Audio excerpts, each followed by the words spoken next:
something stole it, while convincing you it was your fault. The machine does not conquer by force, it conquers by interruption. Your attention becomes fragmented. Your instinct becomes outsourced. Your intuition becomes obsolete.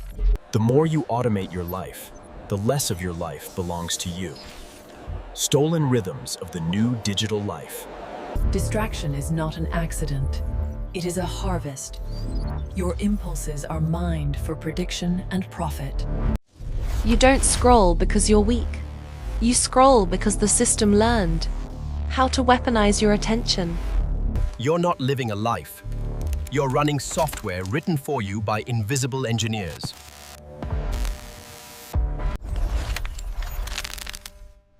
The record is altered, not lost.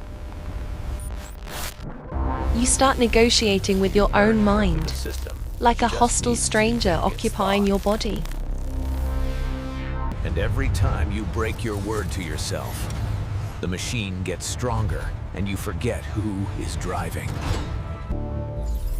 When algorithms can predict your choices before you make them,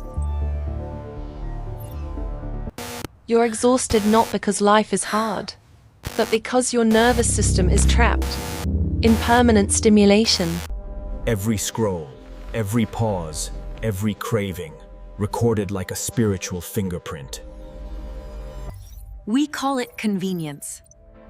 But convenience is just obedience with better branding.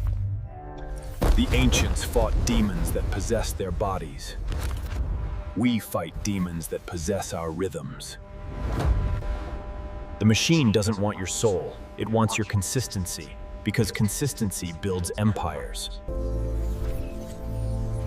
Your rhythm is sacred. The one who remembers their original rhythm. It is the architecture of your consciousness, the map back to yourself. You have seen the signs. Now, decode the hidden order. Subscribe before the next seal breaks. Follow the spiral. Tap the sigil to awaken. New revelations every cycle. Omnia Omnibus.